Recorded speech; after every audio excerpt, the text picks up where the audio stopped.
Welcome to Dummynation. Today I'm going to show you why democracy is actually the meta, even though it got nerfed to the ground. AKA my ideology primer. I made some very bad assumptions. For this, we're just going to play as Nigeria, or not Nigeria, United States to show the concept. So we pause the game. We start off with our standard recruitment. So we want 10 reservists, 10 commandos, 10 gunners, and 70 tanks. So we overshoot on the gunners and commandos at first, and reservists, so I can push the tanks where I want them without like having to restart over and over. 69.3, one more, 70. So exactly 70. Number 2, we want to bring social to 15, which is overshooting. The threshold would be like more like 9 for the undershoot. And then we want to go 15% liquidity, minimum military spending, 12 R&D, 15 social. We want to do social research start. And then what we want to do is look for like the strongest non-democracies right now that have low political freedom. Right now, I like the idea of attacking Nigeria. Actually, we gotta change this. We want to put these as low as possible. So like in this case, I would want to run 18.8. Like as low as possible without going like truly negative. Like this would give me 87.5 political freedom, which means I can attack any autocracy or fascist nation, communist nation, and theocratic nation under 43.75 political freedom and get a bonus. So actually we want to go shoot lower because we want to get it with Nigeria. In fact, here's what you can actually do. You can run 100, and before you attack, you swap it to 0-0, and then you get the democratic bonuses along with the democratic solidarity bonus. But because it takes time for democratic solidarity to take effect, you actually aren't able to do that. So what we want to do is run 18.8 and then 29.8. So like I'm gonna say 1930. This is just so that your militias are the same. You're spawning the same number of militias, but you're also getting the max democratic solidarity that we can. Like we should get the full 3% here.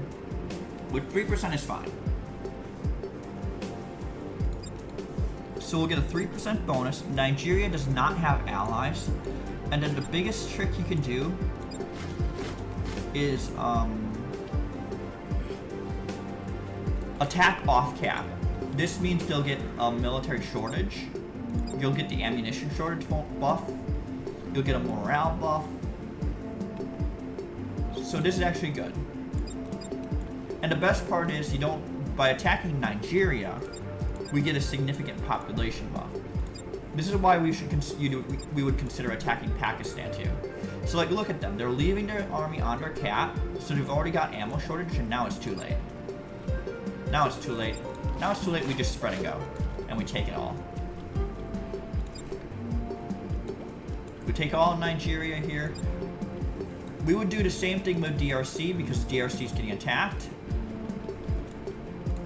So I will do the same thing with DRC. I'm going to actually send a small stack there now. But Nigeria is the core thing you want to attack early.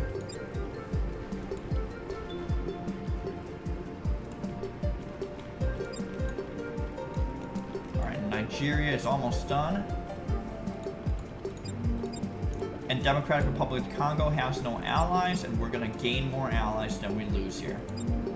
So like these attacks our international standing will be fine. These attacks are more designed to not lose too many allies. So like we've lost South Korea, we can regain that, that's fine. We lost Bulgaria, we can regain that, that's fine. We can regain Taiwan even. Greenland's a good one to take. All of this is designed to maintain our alliances. Latvia we can regain. Ukraine and Serbia are good choices too. Okay, now we're good. We're not gonna work on any more alliances. But here's the reason you run democracy is to avoid losing too many allies at once. So our international standing is going to shit, but we can attack Burundi here, and hopefully it won't go to even more shit. All right, at this point we have to be patient now, but you basically want to avoid attacking people with alliances. Like if I attack Germany, all my alliances are gonna effectively go away. My international standing is absolute dog shit. Dog water.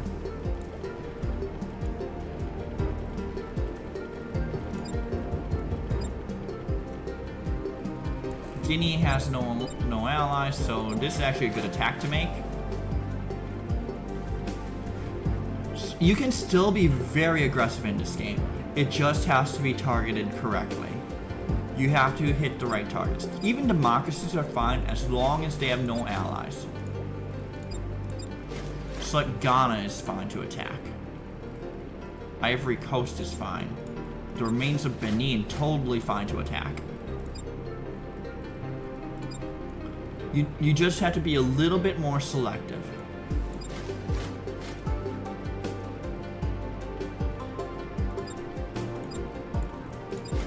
Like even in Congo is fine now. So yeah, we're maintaining our allies because we're making sure not to attack those that already have allies. If you attack someone with allies, those allies are going to be flaky and hate you. Like basically immediately. Even if they are allied to you, they are going to flake out and be like, nope. So the core thing to remember here is you cannot attack anyone with allies. That's the core concept that I'm showing in this video. Like look at this, we're maintaining our alliances very well. Maintained it extremely well, actually. You don't have to be scared to attack a democracy. You can attack a democracy. Like I'm gonna attack Sierra Leone here. Or actually no, we're gonna prepare to attack Sierra Leone here. You can totally attack a democracy and it'll be fine. You can also, so like I'm gonna attack here, I'm gonna attack Senegal, it's gonna be fine. We're not gonna lose a ton of allies for this. We'll attack the Gambia even though they have a bit excessive number of troops.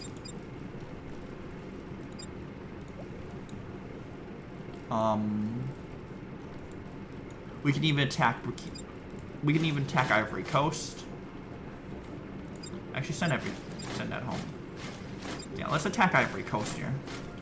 Also, yes, land is a lot faster than ocean. Like deep ocean, you're gonna go really slow.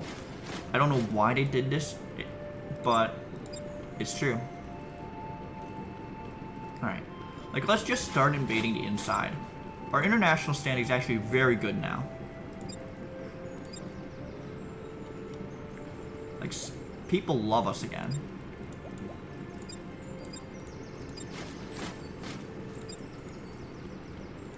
So we're just gonna invade all these autocracies. We're gonna maintain our almost 4% buff here to positive relations.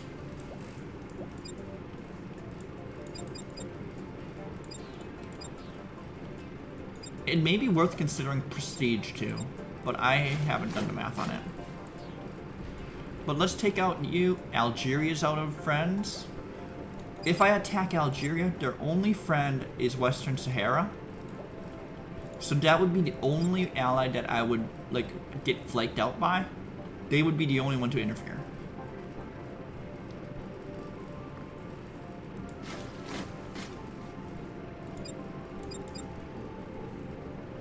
But if you want to do it smart, you attack Western Sahara first. But the smarter play is to just continue what we're doing. attack the nations that have 0 allies, because then there's no like sort of shenanigans going on with like losing allies. And then you worry about it later. Also, we are out of money, so we have to shift the prerogative. We have to adjust our spending. So now we go 20, 20, 20, and 40. So to adjust these sliders here, we don't want to overshoot too much. I think that's fine. That's totally fine. It is overshot a little bit, but I think we'll have the liquidity for it. It is going to be pricey, but whatever.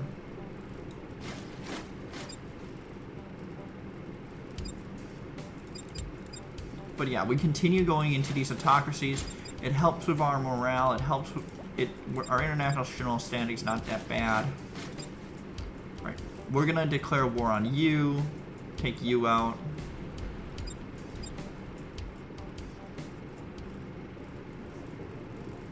We're gonna try and break into here.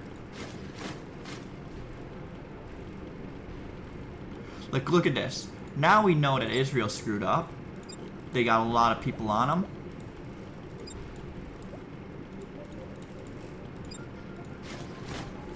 Yeah, like Israel totally screwed up there. Now everyone hates Israel. And I'm not coming to their defense either. But yeah, what you're seeing here is how you play the game now. You don't be overly aggressive. You actually play under aggressive. You don't attack any one of allies, otherwise you're gonna have a lot of people flake out on you. You actually have to be smart with your aggression, and I like it that way.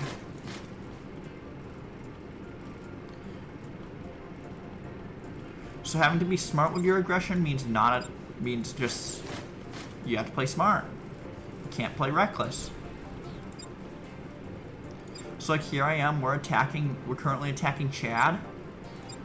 Instead of like someone like Saudi Arabia would be an amazing target. Here's your problem, they have allies.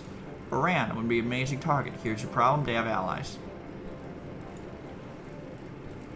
So like what I've done is decided to work through all of these. Like first, work through all these countries. Like even Zambia is a good target. Even the democracies, as long as they have no allies, great target. Yeah. So like now we're into Malawi. It is a democracy, but we're not going to lose that many allies from it. It's crazy. Botswana, even though they're a democracy, I don't really care because they don't have allies.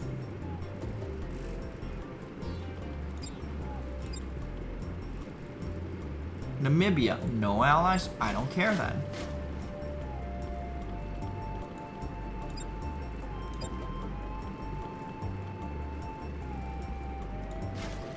Like, even in Tanzania, autocracy, I do like invading autocracies, but again, no allies, so I don't really bleeping care. Ditto for Kenya, I don't care whatsoever. We can totally take out Kenya here. Russia now hates me because they're running over my territory. But because we maintained alliances, and whatever allies they have, they're not going to go into. Ethiopia, no allies. Give me the land. And we're still maintaining all our allies for the most part. Like this is I don't know if this is an amazing change, but it's a good enough change where you have to be selective with who you attack. That is the only major change here. You cannot willy-nilly attack Germany. You cannot willy-nilly attack Pakistan. Like, look at all these allies that are coming to my defense. You have to attack. Like, Ghana's a great attack for me. Why? Is Ghana a great attack? No allies. It will not affect all the alliances I have. In fact, we can get the Netherlands back. That's great. So we've done all this aggression, maintained almost every alliance here. So So basically, you're looking for defense power same as attack power. Otherwise, you start getting really flaky alliances.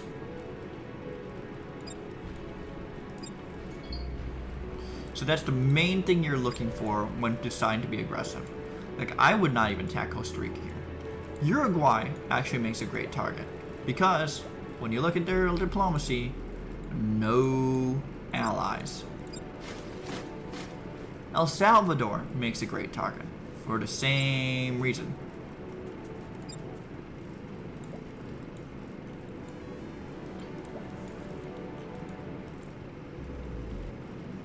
Now we will start losing allies at some point. Like North Macedonia, thank you. Vatican, thank you. Costa Rica, sure. But look at how cheap all these damn alliances are. Even Spain only at 180 will take you. We've maintained all our cheap alliances. We've maintained everything, basically. So, yeah. The main thing is you have to be selective with your aggression. The most important thing to remember is it's no longer about just invading land for the sake of invading land. You have to attack smart. And attacking smart means invading people without allies. Like Liberia, this is a great target, they have no allies. If there's anything I want you to take away from this video, do not attack someone with allies. You don't know how well connected those allies will be to other nations, which will negatively impact your diplomacy.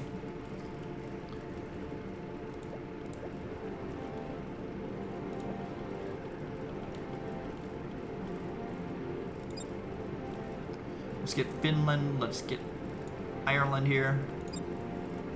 Hell, even Denmark. So here we are, we're maintaining every single alliance. It's crazy. All because we've decided to be smart, don't over attack.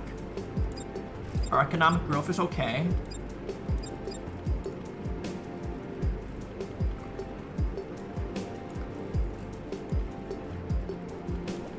I think I want prestige here, because you still also have to worry about international standing.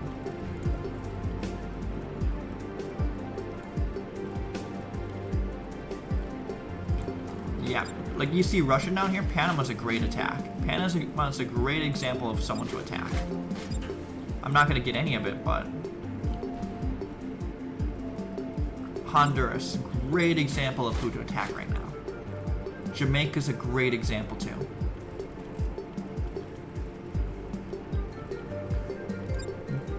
An exercise in maintaining alliances, basically. I don't know if democracies matter so much. What matters is that you are attacking people without allies. Because that's what's going to maintain your alliances the best. Like, even though Saudi Arabia be very tempting, you know what's going to happen? Qatar, Mauritania, UAE, they're going to flake out at you. They're going to hate you. Then you have to look at how well connected these are. This is basically going to snowball into Arab League hating you. Overall, I think the risk is worth it considering how much military I have. But you have to keep that in mind now. Everything's connected.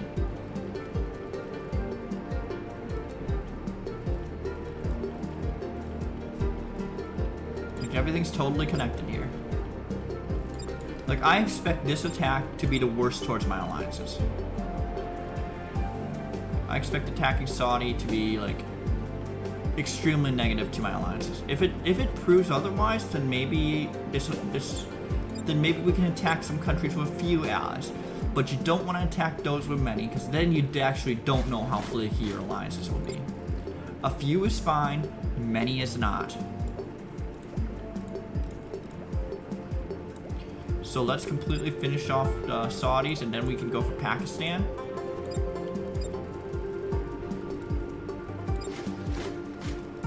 Yeah, Sudan I think has a few too many allies. They only have 6 and they're all Arab League. I actually think we can go for Sudan here.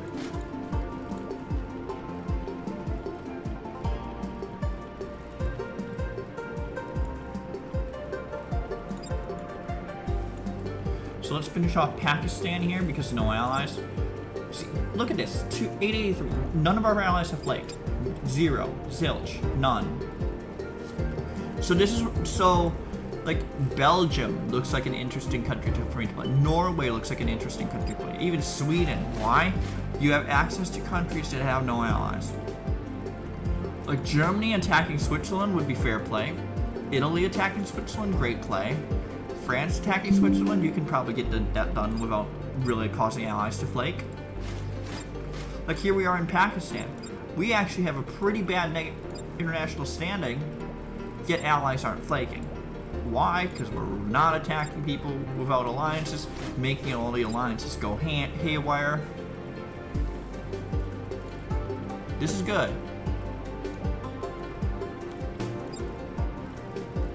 Our international standing is actually very bad right now, though. In theory, we could totally attack Russia here. They only have Belarus and North Korea as allies.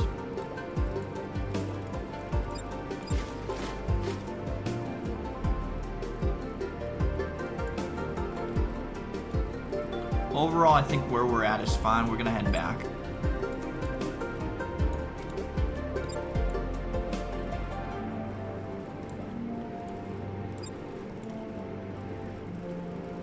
We're gonna head back and eventually lower R&D to,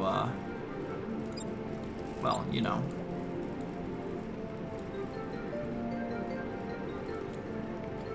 So now that we know what's going on, diplomacy, North Korea, Portugal, Japan, Mexico.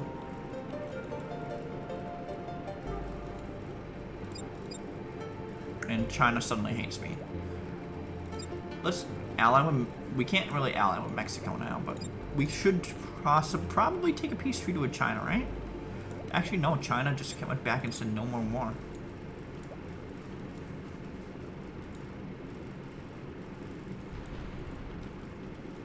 But look at all these allies coming to my defense now. Like, here's China. We have not lost we may be losing allies, but we have not lost a significant one. And it's all because of what we've done in terms of avoiding unnecessary attacks on people with allies. Like, we can play this passively the rest of the way. That's how crazy this is.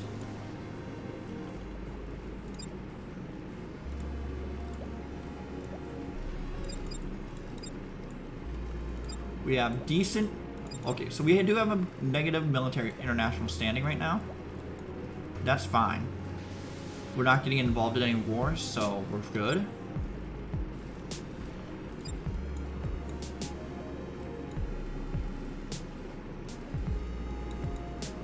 Yeah, South Africa has allies. Now, who are the allies of you? Vatican. Bolivia. I don't want to get involved then.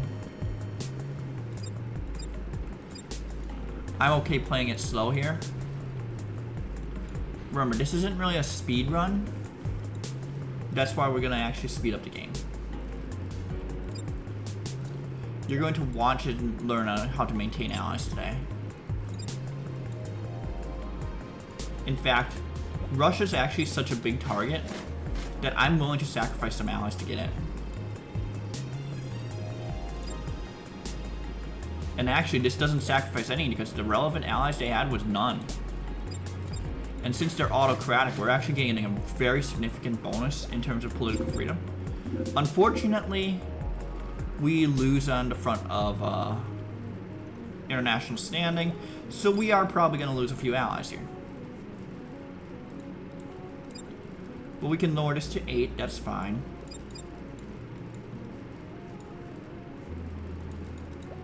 We can continue increasing our innovative spirit just to get things up. Now, important to note, China doesn't have a significant number of allies either.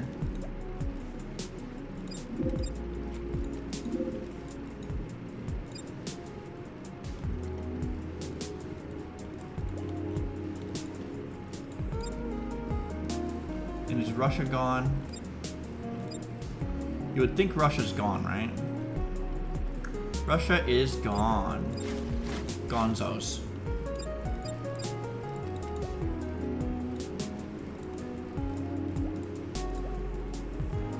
Japan has proven very aggressive.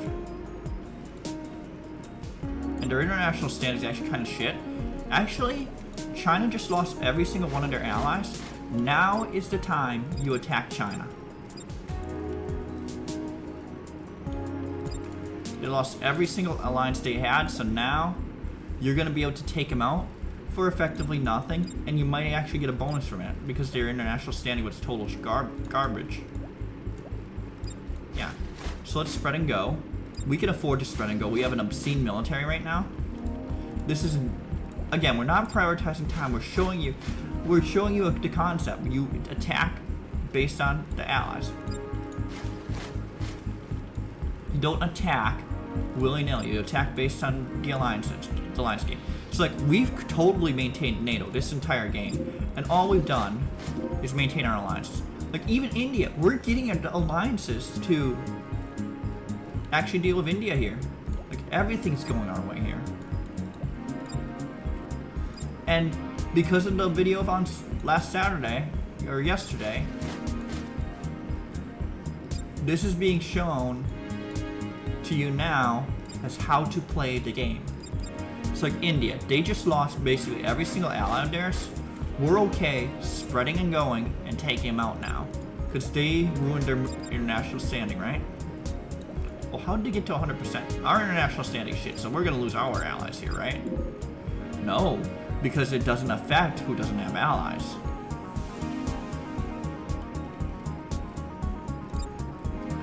That is really important to note. If you don't have allies, then they don't care about you. Alliances are super important now, both to maintain but also to hold and stuff.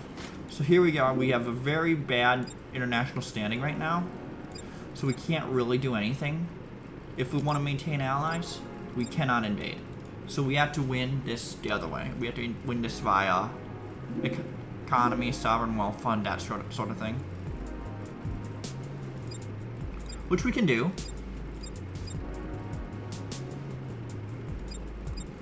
Eventually this will normalize, so we're not too worried about it.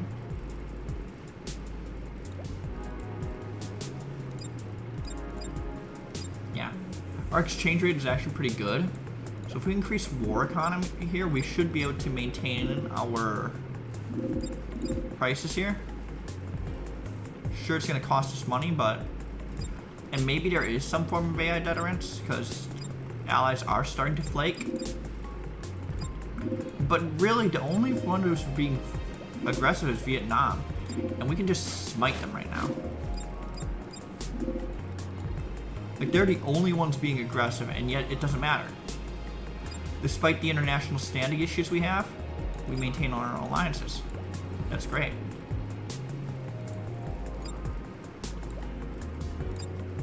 Now, we're not growing that fast. We're not losing alliances. Yeah, we're good. We can just play this slow. Play this cool. 63, it costs 65. We're not making enough.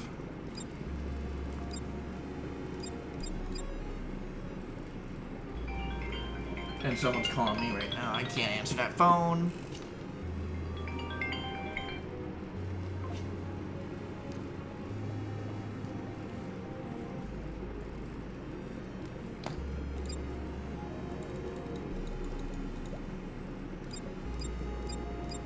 We're good there. Maintaining allies well. We're maintaining in this game well enough that we're good.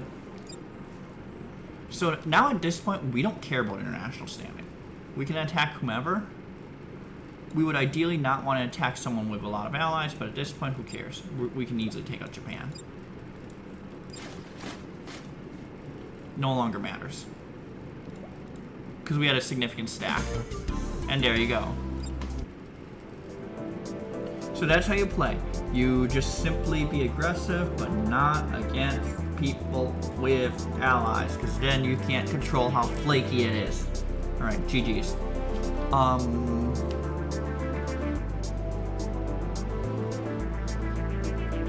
Like, share, subscribe if you like the content. Ring the bell for notifications.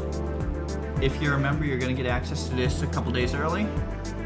And leave any suggestions in the comment section below. Thanks, and I'll see you in the next one.